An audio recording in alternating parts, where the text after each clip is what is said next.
Hey everyone, thanks for joining me today to learn a little bit more about stress.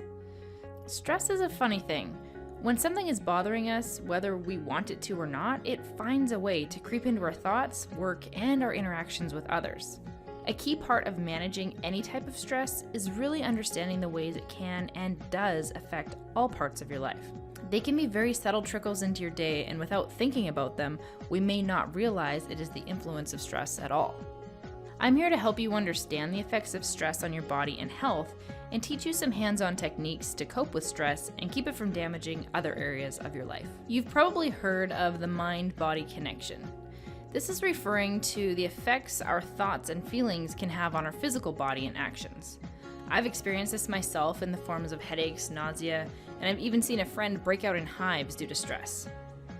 It isn't natural for everyone to think about what is happening emotionally when they have physical symptoms, but if you can start to consider your whole picture of life when you have health complications, you might be able to understand yourself and your body better.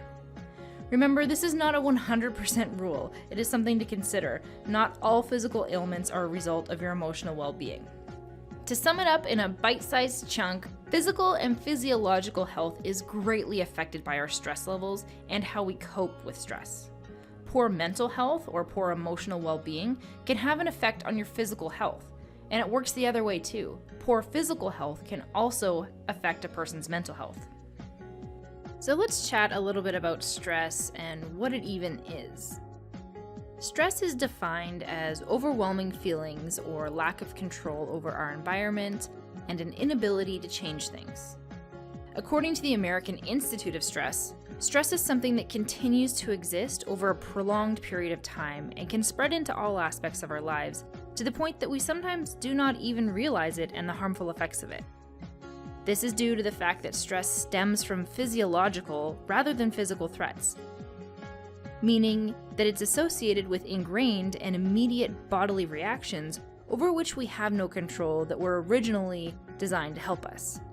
To break that down into less jargony terms, our mind is reacting to what our body is feeling, not knowing that that's what's going on. So if we start feeling anxious and nervous and our stomach is nauseous and we're sweating, we might think that there's a threat when really we are about to step on stage and speak at an event and there really is no physical threat. It's just a psychological response that our body is responding to. And we listen to it because it feels really real, and we listen to our bodies. A couple of other examples are our heart rate and blood pressure rising to increase the flow of blood to the brain to improve decision making. Also, blood sugar can elevate to give us more fuel for energy as the result of a breakdown of stored carbs, fat, and protein. Our blood is pushed away from the gut where it is not immediately needed for purposes of digestion, and it goes instead to the large muscles of the arms and legs, providing more strength in a potentially dangerous situation.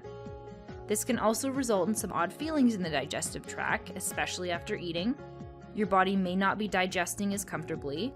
The blood that rushed to your larger muscles might result in some feelings of heaviness over time, and clotting might also occur quickly to prevent blood loss from cuts or internal bleeding in the case of an attack. Our bodies really are amazing, and it's incredible what stress can do to us. It's normal up to a point and can be good for certain performance-related tasks, but stress becomes a problem when it interferes with a person's ability to do daily life tasks over a period of a few weeks or impacts their health in a dangerous or risky way.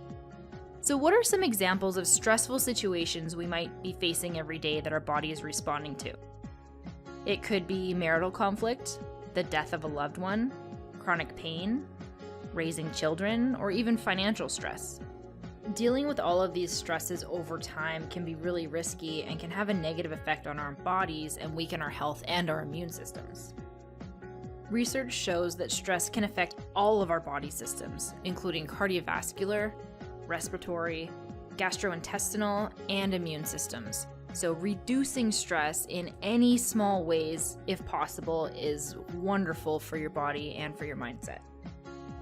Stress may be affecting your systems with increased adrenaline. It could be causing muscle tension, increased heart rate, blood pressure as we talked about, your breathing rate, decreasing blood flow to your organs, and you could also have an increased risk for infection with your immune system being compromised. Those are all examples of stress affecting our body that we might not be physically noticing. There's also many effects of stress that we can notice in our bodies. If you've ever been under stress in your life, also if you haven't, call me because I'd love to interview you. You've likely felt anxiety or maybe even some depression, a general feeling of overwhelm, some mood swings, short temper, fatigue, headaches and body aches even, or tightness in your muscles, or back and neck pain. It's super important to be aware of these side effects on your body so that you can take notice how much it's affecting you and discover the root of what's stressing you out to look for ways to decrease and manage those areas. The scariest part of all this, stress is linked to the 6 leading causes of death. They are heart disease, cancer, lung conditions, accidents, cirrhosis of the liver, and suicide. As we learned at the beginning of our chat, poor emotional well-being can have an effect on your physical health, as well as your poor physical health affecting your mental health. It kind of becomes a chicken or the egg scenario, so interrupting that stress or eliminating and managing it in any way we can is really the goal. Okay, so you've learned a lot about how stress is affecting you. Let's shift gears and focus on how you can affect your stress levels. Eliminating stress is not realistic, so I don't want you to get stressed out if you have too much stress. Our aim today is really to help you identify your own stress so it doesn't continue to get out of hand without you realizing that's what's going on and having a chance to step in and do something about it. So let's review 8 steps for you to reduce your stress levels. I can't guarantee you're going to love this list, but I do know that this list can help you out a lot if you implement some of these factors. I'm just going to jump right in and not waste any time. Number 1 is coffee. If I've already lost you, come on back. Just listen to what I have to say. A lot of us love a good cup of coffee in the morning, or sometimes even when we hit that 3 p.m. slump.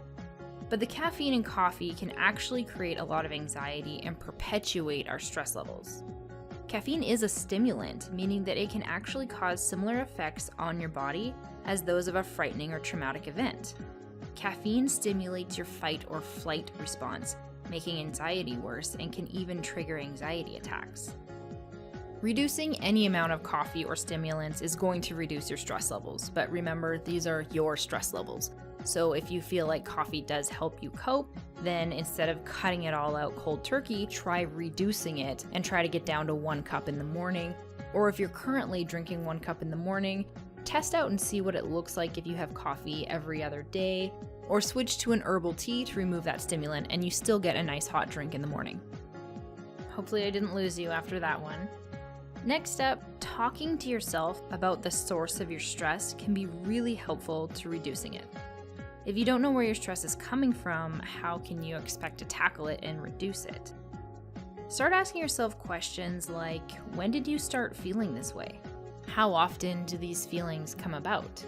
Do you remember the first time you felt like this?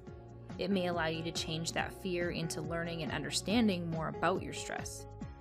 Try to catch your negative and stressful thoughts when they appear, and if you can, write them down on paper or even in the notebook on your phone. In that moment, replace those negative thoughts with thoughts of gratitude and positivity.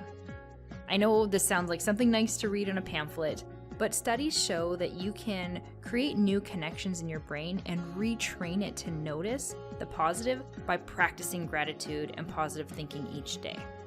You've really got nothing to lose on this tip and everything to gain, so try it out and see how it feels. This transitions well into our next recommendation to identify and track your triggers for stress. Think about what people or settings intensify your feelings.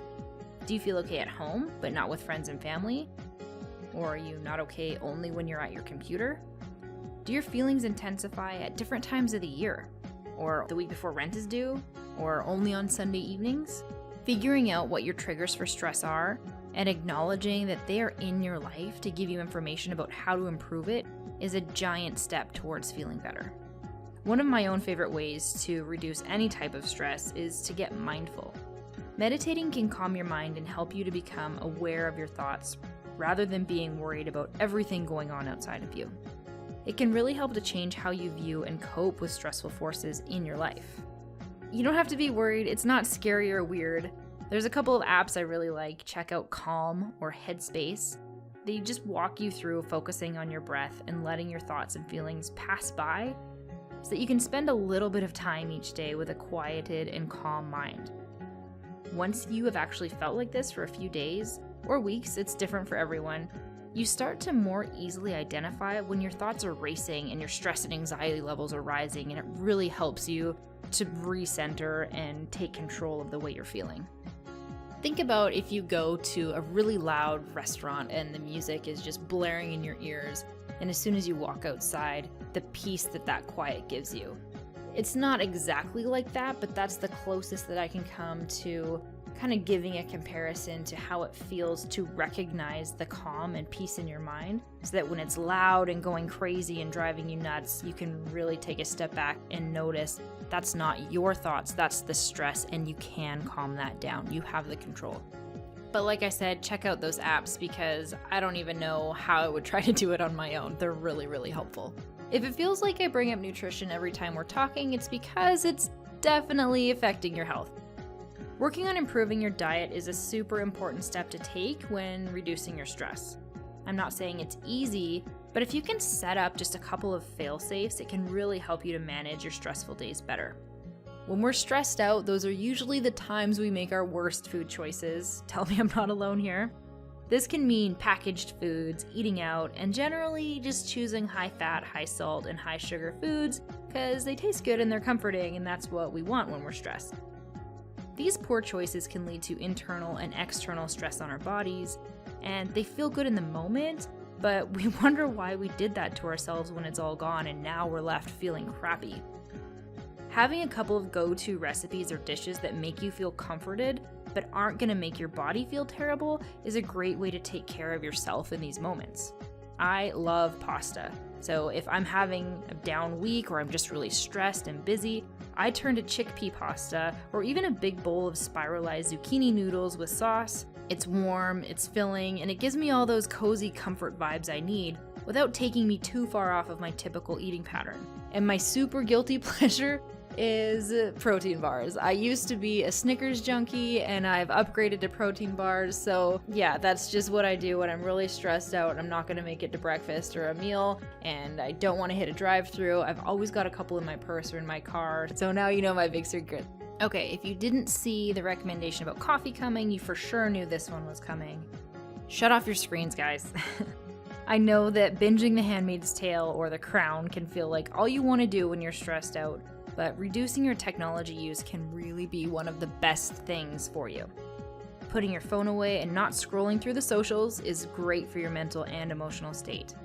How often do you just spend time scrolling and see friends that were hanging out without you and you start wondering why? Or you see someone you don't even know and you start thinking about how their life's all together and they travel all the time, their kids look happy and clean, and you start feeling down about your own life. You start wishing you had yourself together and wonder if you ever finally will. Maybe you don't even realize you were thinking any of that, but you just start to lose all motivation and feel like you never want to get off the couch. So just put your phone down before you get there, especially if you know you're in a bad spot already.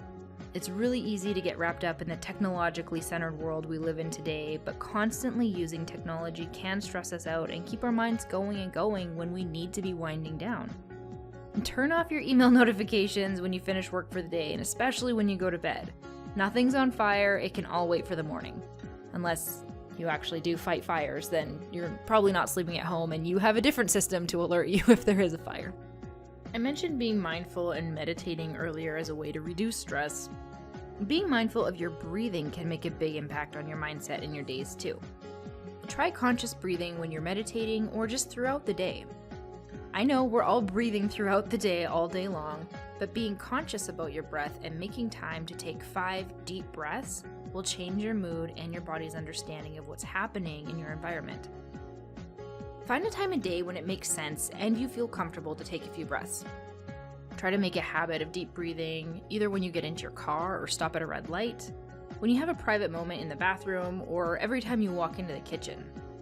Consistency will help you to build the habits so that you begin feeling better and have a time and space to release some of your daily frustrations. There is a very real psychological component to deep breathing and even sighing that helps you to just get rid of some of that stress. It is a actual physical release, so incorporate it in your day. And our final but no less important tip for reducing stress in your days is finding a practice that relaxes you and committing to doing it often. What you choose isn't important. It could be yoga, surfing, painting, running, gardening, or anything that you enjoy and allows you to take your mind off of the things that stress you out. Making it a priority is key here. And if it's something new that you've never done before, like learning the guitar or learning a new language, you get bonus points because when you're focusing on learning something new, your brain doesn't have the capacity to also be worrying about other things that are going on in your life. So it really does help you to be focused and in the moment and mindful.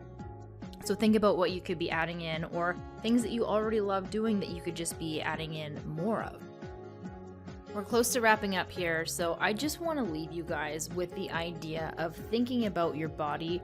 Not 100% of ailments, like I said, are going to be attached to that mind-body connection, but some of them very well can be. So think about how you're feeling, how your body is feeling, how your mind is feeling, and ask yourself those questions we were talking about earlier to really identify what some of the key sources of your stress and your fatigue or pain might be.